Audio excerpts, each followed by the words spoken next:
She stood in our kitchen, barefoot, wine glass in hand, smirking like she'd just won something.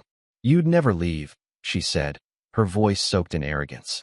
She'd said it before, like a dare, like she needed to remind me who she thought held the leash. But this time, I didn't flinch. I stepped closer, leaned into her perfume-soaked confidence, and whispered, "I already did." Then I turned around and walked out. And that was the moment everything changed. I didn't take the car. I didn't take my luggage. All I took was the key she thought I'd never give up, and dropped it on the hallway table like a mic. She didn't follow. She didn't shout. She just stood there with that same smirk frozen into something confused, something a little worried. And maybe, for the first time, a little scared. She had no idea what was coming next. Her name is Madison. The name sounds soft, clean, like a pop singer or a cheer captain. But behind it, poison. A walking performance. She could smile sweetly while stabbing you in the back with the knife you handed her. I didn't see it for years. That's on me. But I started seeing. It was the little things at first. The way her phone never left her hand, even in the shower.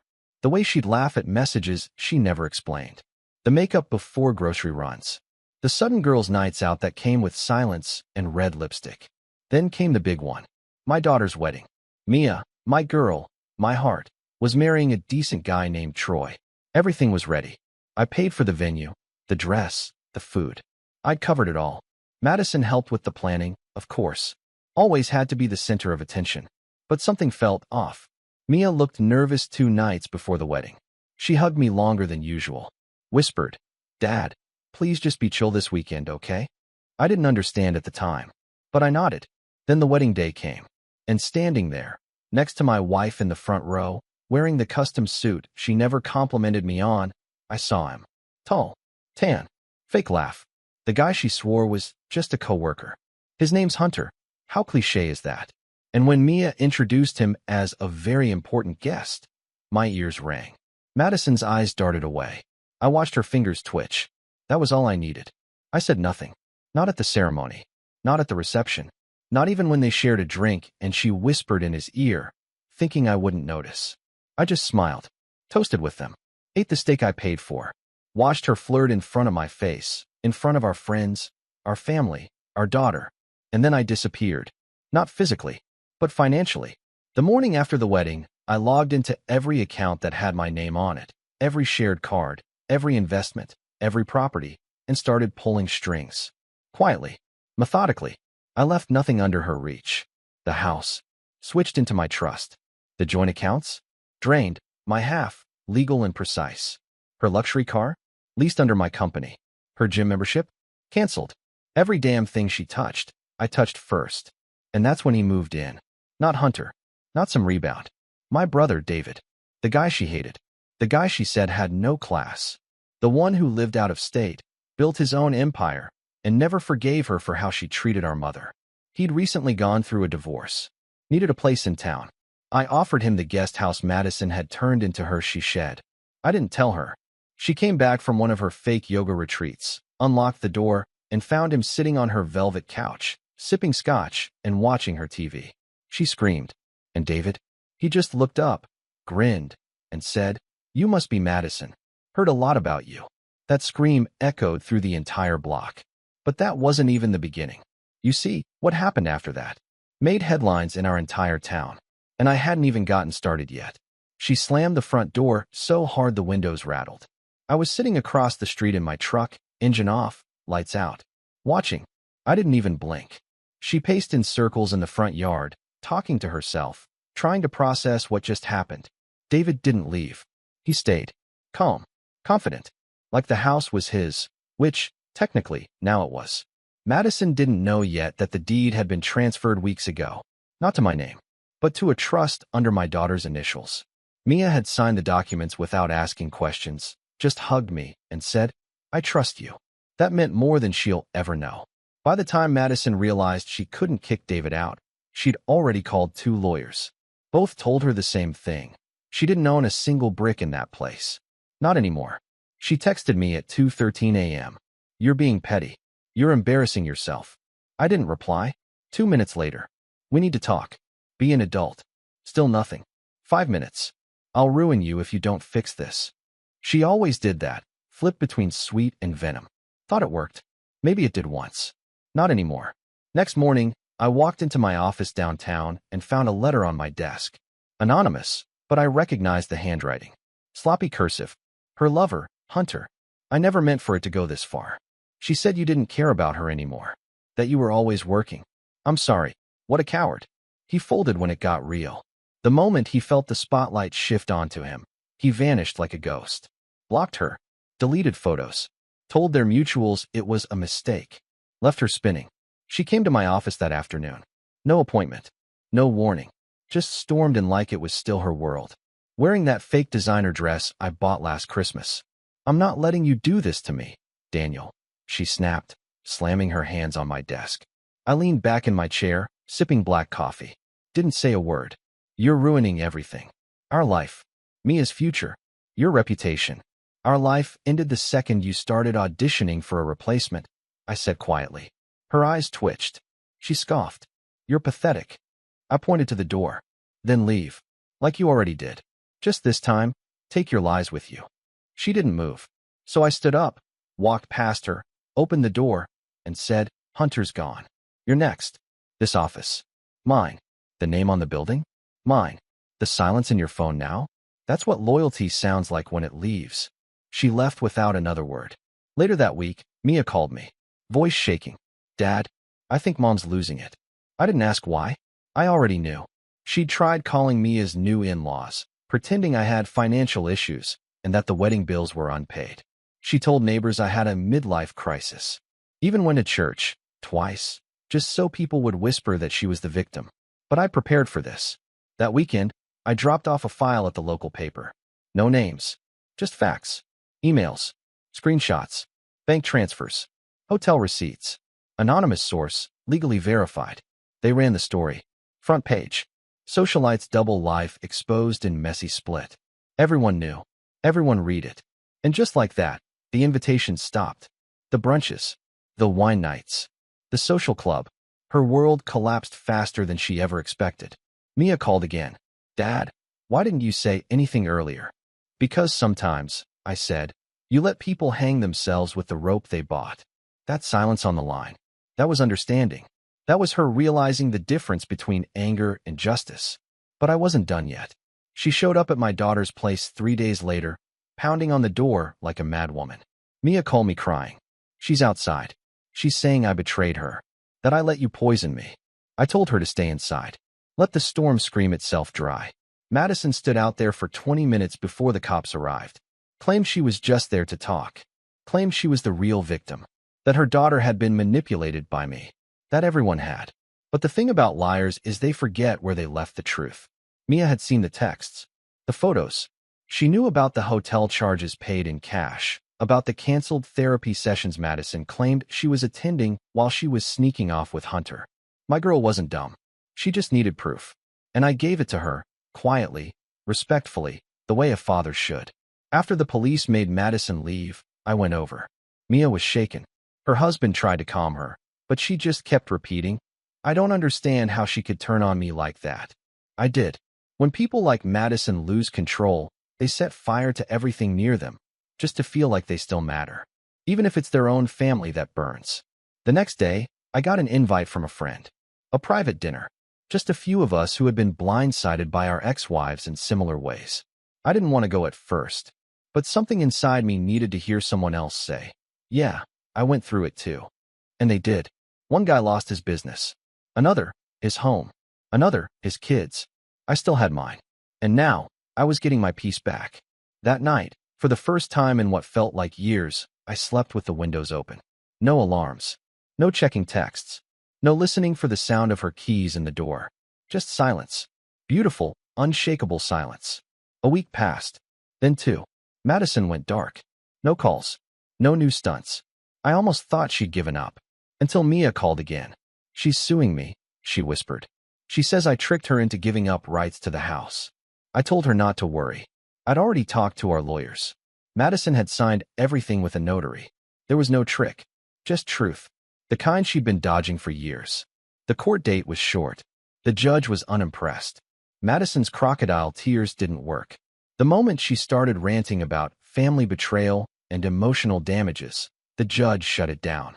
Ruled in Mia's favor. Declared Madison's claim baseless. On the steps outside the courthouse, she tried to talk to me. "You think you won, don't you?" she hissed. I looked at her. No longer the woman I married, but something hollow, theatrical, and tired. "This was never about winning," I said. "It was about walking away with what mattered." She laughed, bitter and fake. "You'll be alone." I smiled. Better alone than lied to. She turned and stormed off, heels clicking on the pavement like cheap echoes of the life she'd built on pretending. And I stood there still, breathing, free. A month later, her name started vanishing from everything. The clubs she once bragged about being part of quietly removed her from the rosters. Her face disappeared from charity flyers. Her old friends stopped picking up her calls. Even the social media pages she curated like a shrine turned into ghost towns. Last post. A champagne selfie from the wedding. The comments were brutal now. She tried damage control, of course. Claimed mental health struggles. Told people she'd been abandoned by her family. She spun it into a redemption arc. Problem was, no one cared. People have short attention spans, but they remember snakes. I got a letter from her lawyer 2 weeks later. A last swing in the dark. She wanted to mediate. Said she was willing to be civil and divide assets amicably. I sent it back with one note. There's nothing left to divide. She lost her mind. Started showing up at my building, trying to get past the front desk. Sent flowers to my assistant with notes that read like threats in cursive. "We can still fix this." She called David at least 5 times. Left him voicemails asking him to convince me to meet. David sent me the audio. I saved it, just in case. Then came the part that shook even me. Mia called again. Her voice low. She showed up at the house. With a bag. Said she had nowhere to go. I froze. "What did you do?" I asked. I closed the door. That silence meant more than any conversation we ever had. Mia had always tried to give her mother the benefit of the doubt. She wanted to believe Madison was just confused, or hurt, or misunderstood. But when it came down to it, when her home, her peace, her marriage was at stake, she made a choice. She chose truth. Madison didn't call again after that. Not for a while. Not until the thing with Hunter made the news. Turns out, our golden boy had been using company funds to finance his little affairs. Not just with Madison. For women. 2 of them employees. Internal investigation. He got fired, sued, blacklisted. When the news broke, Madison was caught in the photos. Fuzzy ones, grainy, but clear enough to see her at dinner with him, arm wrapped around his neck like a proud accessory. Headlines followed. Not about her. But she was in the splash zone.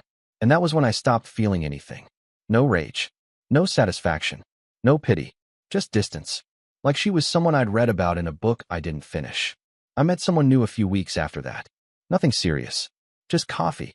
Her name was Sarah. She asked what I did. I told her I used to clean up other people's messes. Now, I just enjoy the quiet. She laughed like she meant it.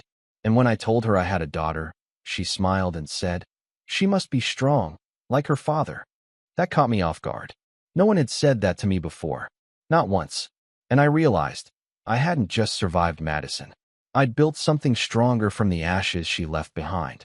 Another season passed. The trees changed, the air thinned, and for once, I wasn't waiting for the other shoe to drop.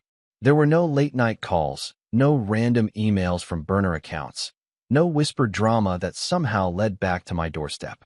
It was calm, and in my world, calm was a revolution.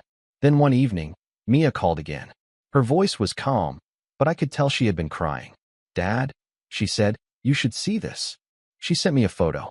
Madison, standing in the parking lot of a strip mall, hair tied back, handing out discount salon flyers. She looked worn. Not older, not broken, just like someone who had finally run out of masks to wear. Her once perfect nails chipped, makeup uneven, and that same designer coat now wrinkled and 2 seasons behind. I didn't laugh. I didn't feel joy. I felt nothing. And that's how I knew I had finally healed. The next day, I drove to the lake. Just me. No music. No distractions. Sat on the edge of the dock we used to visit every summer.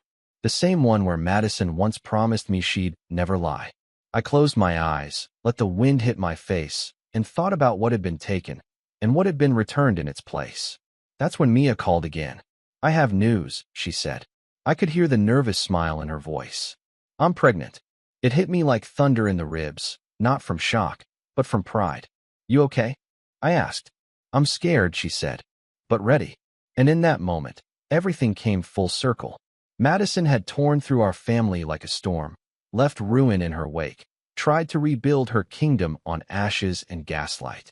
But here was my daughter, strong, clear-eyed, starting her own chapter, with none of her mother's poison in her voice. I asked if she wanted me there when she told the rest of the family. She said no. This one's mine, Dad. I respected that. I knew Madison would hear about it eventually. Maybe through a cousin, maybe online. And she'd do what she always did. Frame it as betrayal, as exclusion, as yet another thing stolen from her. But it wouldn't matter. She wasn't part of the story anymore. I never replied to her last email. The subject line read, "Can we at least talk?" The body said something about closure, shared history, all the usual performative guilt she reached for when she needed sympathy. But I had already grieved that woman, buried that chapter, learned to love peace more than justice. A few months later, Mia gave birth to a little girl. They named her Grace. When I held her for the first time, I looked into her eyes and whispered, "You don't know it yet, but you're the clean slate our whole family prayed for." She blinked, yawned, and in that moment, I wasn't Daniel, the husband who was betrayed. I wasn't the man who lost a decade to manipulation, or the one who watched his world shatter over champagne toasts and staged smiles. I was just Grace's grandfather, and I'd never let anyone take that from me. Spring brought warmth back to the city, and with it, the kind of stillness I hadn't felt in years. It was in the way the curtains moved with the breeze instead of being yanked shut out of paranoia. It was in the coffee that stayed hot because I wasn't constantly interrupted by drama. And it was in the laughter, real, unforced, coming from Mia's house when I stopped by to see Grace. I visited them more often now, not because I had to, because I wanted to. Mia would hand me Grace, and she'd settle into my arms like she knew she was safe. Like my heartbeat was enough. Madison never called again. I think she finally realized the spotlight was gone. Her tricks had no audience, her tantrums no echo. She'd worn out every excuse, burned every bridge, and stood alone in a world she'd built for herself. A kingdom of mirrors and no reflection worth looking at. One day, while helping Mia move some things into the garage, I found an old photo album. Dusty, heavy. It was from our early years. Madison and I, younger, smiling like we knew something the world didn't. Mia in a stroller. Vacations. Holidays. The stage perfection. I flipped through slowly. Every picture was like a ghost. I didn't feel sadness. I didn't miss it. I just felt distance.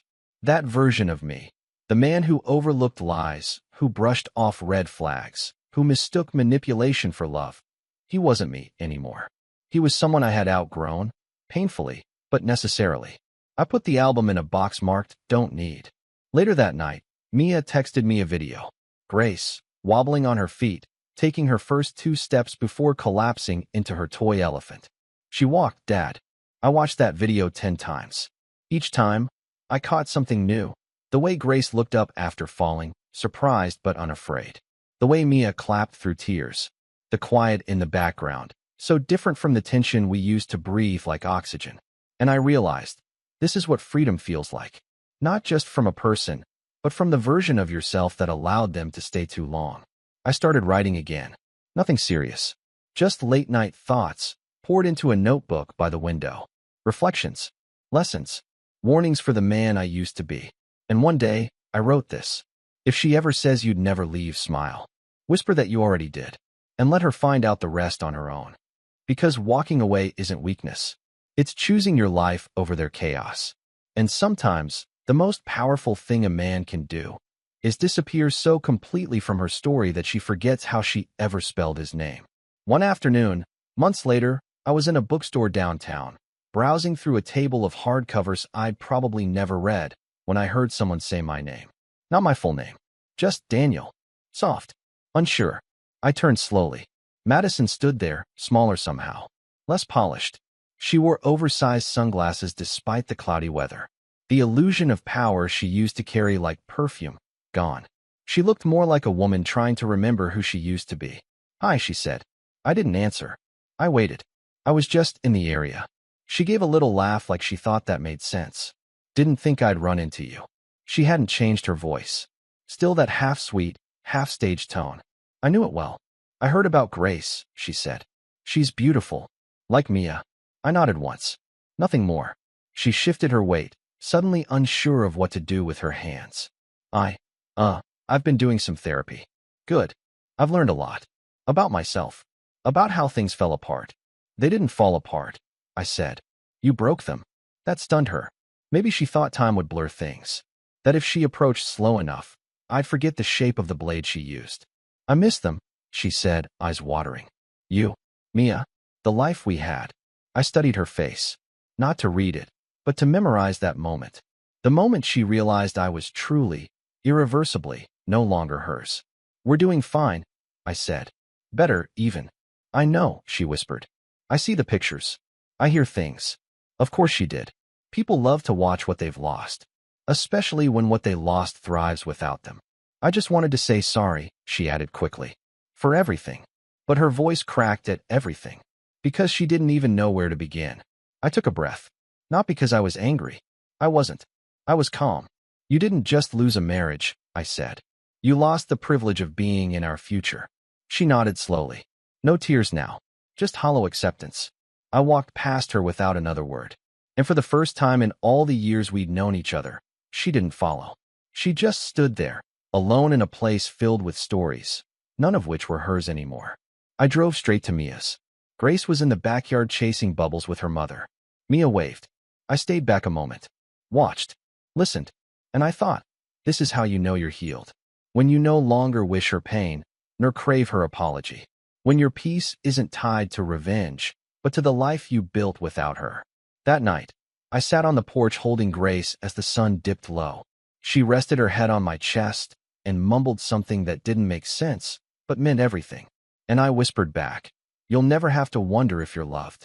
Because in a world full of broken promises, I finally became the kind of man who only makes ones he keeps.